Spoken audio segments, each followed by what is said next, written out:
Bismillahirrahmanirrahim. Assalamualaikum warahmatullahi wabarakatuh. Selamat datang teman-teman di channel Segani Rozaki yang insya Allah akan berbagi tips seputar apapun yang mudah-mudahan bisa bermanfaat buat teman-teman semuanya. Video ini simpel aja, saya mau sharing pengalaman saya menjadi Shopee Mall. Jadi toko saya di Shopee itu namanya Baju Yuli. Silahkan kepoin ya.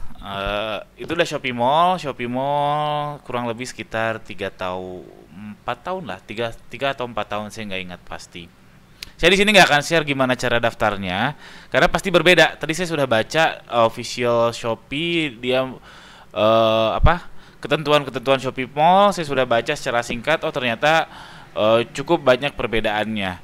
Jadi kalau teman-teman mau tahu cara daftarnya, silahkan kunjungi aja websitenya Shopee. Saya tuliskan linknya di bawah. Jadi cek aja di situ. Saya di sini cuma mau sharing aja apa sih yang saya rasakan ketika menjadi Shopee Mall. Atau apa sih sebenarnya yang bisa membuat langsung menjadi Shopee Mall. Karena jujur aja dulu kami jualan online, kami jualan full online gitu, bukan yang punya store offline lalu membangun platform online terus dirubah jadi Shopee Mall karena sudah official. Karena khawatir ada orang yang tersesat, tersesat karena brandnya di copy orang lain dan sebagainya. Kalau kami tidak, kalau Baju Yuli itu dia dari awal memang jualan online, dan alhamdulillah ditawarin menjadi Shopee Mall ketika Shopee Mall pertama launching. Jadi kami ditawarin, lalu kami apply. Saya rasa yang membuat kayak gitu adalah karena performa toko. Karena alhamdulillah waktu itu 2017 ya, 2017 2018 saya lupa. Itu memang jujur aja itu penjualan tertinggi-tingginya. Dibanding sekarang masih lebih tinggi 2017 jujur aja. Dan yang paling utama feeling saya adalah karena performa tokonya. Jadi waktu 2017 itu performa toko kami memang luar biasa. Karena jujur kami 2 kali pengiriman. Di kala itu aneh, jarang gitu toko yang 2 kali pengiriman. Biasanya 1 kali atau bahkan ada yang 2 hari sekali. Kalau sekarang udah biasa banget, bahkan sekarang ada yang 3 kali, 4 kali pengiriman sehari. Kalau kala itu 2 kali pengiriman tuh aneh. Mungkin dirasa oleh Shopee, oh ini sayang banget kalau toko baju ini bisa lepas dari Shopee sehingga diterimalah menjadi Shopee Mall. Itu feeling saya karena performa toko. Tapi sekarang saya nggak tahu parameternya Shopee apa untuk menerima sesuatu toko menjadi Shopee Mall. Lalu yang kedua yang mau saya share itu adalah administrasi apa sih yang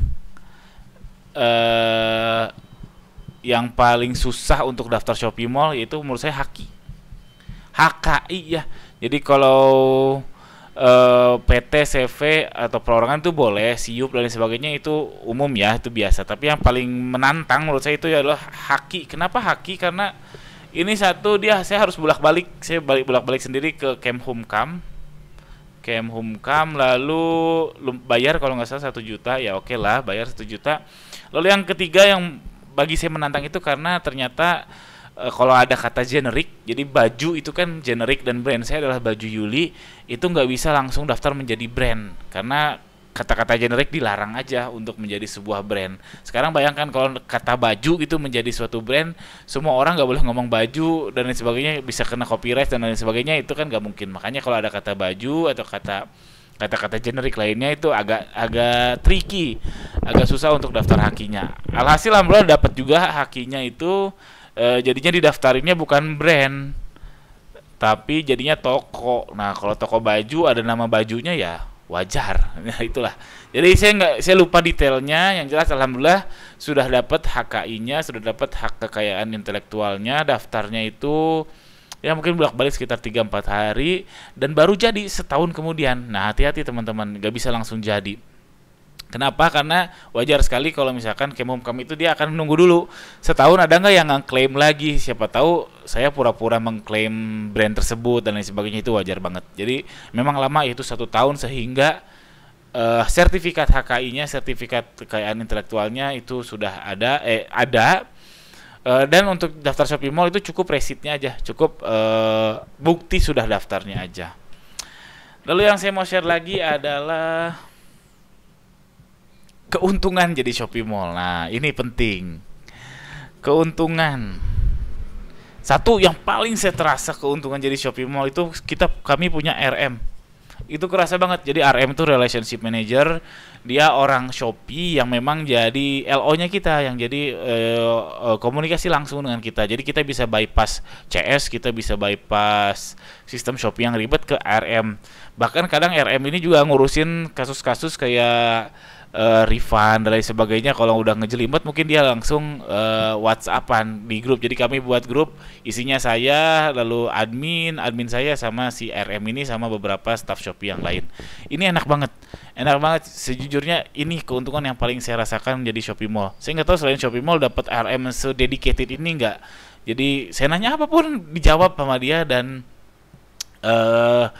kalau ada campaign, kami yang paling pertama tahu si Shopee Mall ini. Jadi ditawarin untuk ikutan campaign misalkan 11-11, ini paketnya ada dan lain sebagainya. Itu saya jarang sekali melihat seller center yang menawarkan campaign bla bla bla. Saya langsung tahunya dari RM. Dan feeling saya itu lebih cepat, alias mungkin langsung didistribusikan daripada harus si Shopee ngerubah tampilan websitenya dan lain sebagainya. Ini paling terasa banget. Jadi punya RM itu enak banget, dan jangan sampai lepas kalau udah punya RM. Kenapa? Karena itu kunci banget untuk kita ya tahu seluk-beluk Shopee lah. Bahkan saya nanya tentang apapun, nanya tentang ya apapun pokoknya tentang Shopee itu enak banget. Yang kedua keuntungannya adalah keren. Nah, jadi keren aja gitu, keren aja ada label Shopee Mall-nya. Jadi ada baju Yuli Official Shop, ada label Shopee Mall-nya, itu keren aja. Serius, keuntungannya cuma dua ini. Apakah pengaruh ke penjualan? Sejujurnya saya nggak tahu. Apakah keren ini ke penjualan? Saya nggak tahu. Karena apa? Memang nggak terukur, nggak ada datanya. Kalau misalkan ada label Shopee Mall naik penjualan berapa persen, itu nggak ada datanya. Dan sesuai kaidah marketing, if you can't measure, leave it. Artinya kalau tidak bisa dihitung ya abaikan, tidak bisa diukur abaikan. Termasuk kalau Facebook Ads, Shopee Ads dan sebagainya. Kalau teman-teman ngiklan tapi nggak ngukur hasilnya, nggak terukur hasilnya, itu mending jangan dilanjutkan iklannya karena harus terukur. Jadi kalau penjualan sejujurnya saya tidak tahu. Cuman yang jelas ada kompetitor kami jualannya juga sama, kurang lebih produk yang sama. Dia Star Seller Plus, tapi penjualannya lebih besar daripada kami. Ya itu faktanya. Jadi nggak melulu yang Shopee Mall penjualnya lebih tinggi, enggak. Ini yang kompetitor terdekat kami itu luar biasa. Star Plus, enggak Shopee Mall, penjualnya lebih besar, omsetnya lebih besar daripada kami. Jadi mall itu bukan jaminan omset naik ya. Bukan jaminan, tidak ada jaminan. Oke, lalu yang terakhir kerugiannya apa? Nah, kerugiannya apa jadi Shopee Mall? Yaitu siap-siap 10% fee.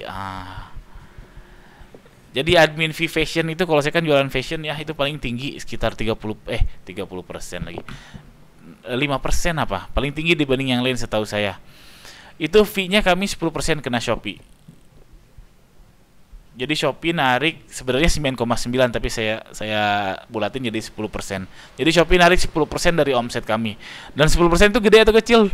Gede, lumayan gede, karena arenanya Shopee kan arena perang harga ya. 10% lumayan banget. Makanya kalau teman-teman tertarik menjadi Shopee Mall, siap-siap kena 10% kalau jualan fashion, atau jualan yang lain bisa beda-beda. Ini 10% itu gabungan ya antara market admin fee kategori, lalu cashback ekstra, lalu gratis ongkir, Shopee Mall-nya sendiri dan lain sebagainya. Itu total adalah 10%. Jadi kalau mau daftar, sekali lagi harus siap menghadapi kurang lebih 10% untuk dipotong, disunat oleh Shopee. Dan kalau mau daftar juga, saran saya langsung aja daftar dari sekarang. Pastikan sosmednya aktif ya. Jadi pasti Shopee ngepoin juga nih tokonya teman-teman. Kalau daftarnya di Shopee Mall tapi yang ngebuat reputasi Shopee-nya jelek, misalkan tokonya tidak kredibel, tidak ada sosmednya, tidak ada alamatnya dan sebagainya, mungkin akan tidak lolos kurasi. Mungkin ya, saya juga nggak tahu. Oke, sekian aja sharing ini, mudah-mudahan ada manfaatnya buat teman-teman. Jika iya, tolong subscribe channel saya ini. Jika ada pertanyaan seputar hal ini atau hal apapun, bisa teman-teman tuliskan di kolom komentar di bawah. Sekian, assalamualaikum warahmatullahi wabarakatuh.